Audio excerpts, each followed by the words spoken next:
Welcome to another Down the Rabbit Hole video. I'm talking about the PlayStation 1 because I haven't done so for a while. And this is actually inspired by Mainmeister's Friday Night Waffle. The last couple of episodes that I've seen of the Friday Waffle, I've asked Alan a couple of questions on there, and he has very kindly reminded me he already talked about these things, and I feel bad because I do watch the Friday Waffle. I don't know what it is where I'm forgetting that he's answered these questions before I've even asked them, but I don't know, maybe it's early Alzheimer's or something, who knows. That kind of made me think of, you know what, I haven't done the PlayStation 1 video for a while, and also, this is a game I had completely forgotten I had in my collection. It's called Invasion from Beyond. Let's see if I can get that right with the lighting there. Yeah, it looks, you just saw the footage there, it looks really cool. It's this flying over a 3D environment thing with like a 1950s Mars kind of a vibe to it. And it's really, really cool looking. I remember it was one of those games when I got into the PlayStation 1, I thought, well, what is there to play? Look at this, Invasion from Beyond.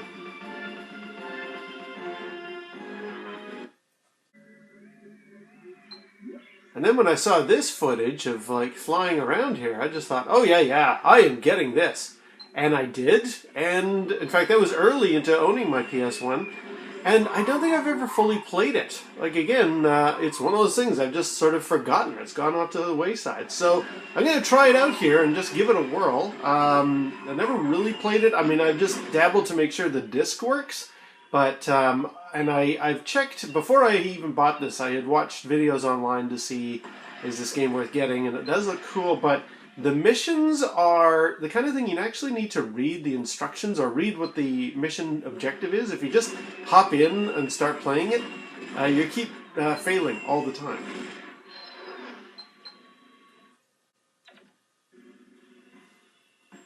And you get a very cool select screen here of different ships you can choose. I'll just go with the default.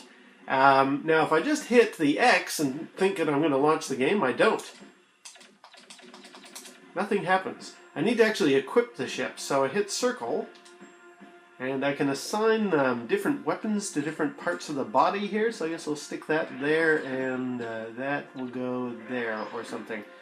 Yeah, I believe that's it. So now if I hit the start button now, I can enter a mission, so let's give it a whirl. And here we go. We're told right off the bat from Flight Command or Earthlink Command, instructions for all provisional pilots, hit select to read all incoming messages. You need to do that before you actually just hop in and start playing. There's going to be a radio tower that indicates now there's a message you need to read. So, now if I hit select at this part of the screen, nothing's happening. It's just sitting there. So I need to... This is sort of the funny thing about playing these older PS1 style games. I would think hit X to continue. No, you want to hit triangle to exit out of this screen, and then we will launch the mission. And then as soon as we are in the mission, I want to hit select in order to read what my objective is. This is one of those things about playing old games. They had a different mindset back then. Anyway, let's hit triangle. Here we are. And there's my little Morse code signal. So let's hit select. Mission Briefing 2. In the following task, you'll learn the technology acquired from Roswell. Obviously, this has a Area 51 kind of vibe to it. We've got this UFO that we've captured, and now we've taken its technology, so let's fly around. So, wait for the helicopter at the base. Do not just start flying. Wait for the helicopter at the base. And then follow new instructions. Command out. Let's hit triangle to exit. So we just sit here. We wait for the helicopter. I believe the helicopter's here. Yes, there's the helicopter, so now hit select. Now that the helicopter has arrived, fly to the white point on your radar. Again, if you were just flying around, you wouldn't think to go to the white point specifically. I was flying around because I saw a truck over in the distance. I thought, oh, maybe I'm supposed to check that out. No. Follow these instructions, because if you don't do it quickly or within the time required, you're going to fail, and the guy is just going to sit there and shake his head at you. So fly to the white point on your radar. On your approach, another point will appear. Fly to this new point, and so on. All right. If you take more than 25 seconds, you're history. Here we go. Exit with triangle. Where's that white point? Straight ahead. Oh, and I hit X to move forward. Yay! And I guess, oh, let's go to the white point over there. Basically, where those big UFOs are. Yay! Let's do another white point. Yay! And another one over here. And another one over here. I mean, the game looks gorgeous, don't get me wrong. But it is one of those things, if you don't follow the instructions, you're gonna lose and you're gonna get frustrated really quick. Where am I going here? So I'm escorting this helicopter, I guess. Oh, here comes a new instruction. Hit select. Follow me as I fly around several waypoints. My helicopter is slower than your ship. Maintain a tight formation by going easy on the gas. You have 4 chances, so now we want to follow the helicopter. Don't sway from that path. Alright, here he goes. And he crashed into me. Nice start. Okay. Keep up, he says. Alright. Relax, buddy. I'm just sort of gently hitting the X button to follow him. Stay in formation. Alright, he wants me to get closer, I guess. But, I mean, look at this. Like, I'm really looking forward to when I've kind of unlocked more in this game where I can go around and blow things up. Because you saw as part of the opening title there, there's all these kinds of, come on now, last chance. What do you mean? I'm not close enough? If I get any closer, I'm going to crash into you. I guess it must be really close. Anyway. Yeah, I really want to get to a point in this game where I'm able to do a lot more. Ow! Do a lot more. Hit select. Return to base. On your arrival, I will signal the release of 6 target barrage balloons. Destroy them in 30 seconds. Exit with triangle.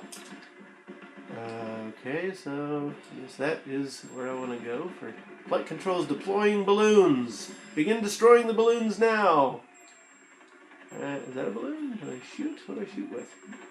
I don't even know what I shoot with here. Oh! Oh, there we go!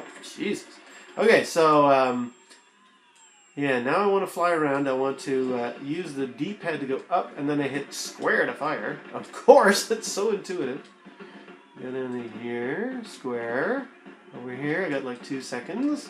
1 second, and I failed. And he's shaking his head. 30 seconds should be enough, even for a rookie pilot, to shoot 6 large stationary balloons made up to look like huge inflatable alien saucers. And so I basically failed. Believe it or not, that is indicative of most of the game. It looks really fun. Like when you watch this game, in fact, he's just gonna sit there and shake his head at me now. The game looks awesome, and as I mentioned when I first fired it up, there's all this stuff where you're flying around these arenas, shooting stuff. It almost gives me a, what's that robot game on the GameCube, and they also did a DS one. Oh, I can't remember. Custom Robo. There we go. It has kind of a Custom Robo kind of a vibe to it. You're in this little, yeah. Stop shaking your head at me. And here we are back to the kind of main attract screen, or showing you what else you can do. Look at the game. Like when you unlock all the other ships and you're doing a lot more of these missions, it looks really fun. In addition to Custom Robo, it kind of reminds me of another game I really enjoyed back on the PC in the 90s, Flying Carpet. It's kind of got that sort of a thing. Here's this island where you go around, obviously you're different pilots in different parts of the thing, and you're taking on these ships and various other bits. It looks gorgeous. I'm sure it plays great, but it's super frustrating to get through just that initial training level thing, that sort of set of instructions, the tutorial. And I guess, given that you use the D-pad to aim your shots and you hit square to fire missiles, I don't know, it clearly strikes me as a game you need to kind of wrap your head around. It doesn't use controls the way modern sensibilities are, and so therefore it's probably worth doing those little tutorials.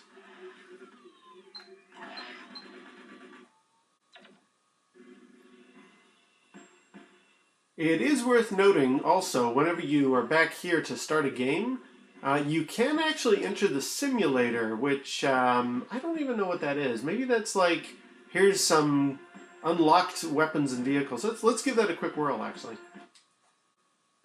So use this simulator to test your skills against the best recorded alien maneuvers. When you're done, return to the hangar. Kill everything. Yeah, so this is just sort of an open area fragfest thing. And what is kind of neat is this has got a cool Tron look to it. Like this is pretty cool. But I don't know, like if I haven't actually played the game too much, I don't know if I'm going to have a lot of fun here. Well, it looks really cool though. Like this has got like a neat, this has got a neat graphical style to it. I just wish I actually knew any of the commands and had maybe better weapons. Probably if as I go through the game and as I save my progress, I can then use whatever new weapons I've unlocked in this simulator mode. But as it is right now, it's just very, very hard with the initial ship and the initial weapons. It just looks cool though. Very Tron. Very, very neat. And of course, being a PS1 game, it runs super smooth. Really, really nice. I mean, since there's less for the machine to have to render here, even when these textures are full, even when it's trying to be the outdoors, it runs really, really smooth. But of course, right now with this sort of Tron mode, it looks nice. Oh, and the shoulder buttons allow you to strafe. That's interesting. Maybe I should have actually played more of this game. Yeah. Anyway, that is Invasion from Beyond. Very, very cool game, but and one I'd totally forgotten about. Like my questions to Mainmeister. Again, sorry, Alan. I don't know where the heck my head is these days. I'm running out of time. All right, well, on that note, until next time, we'll see you down the rabbit hole.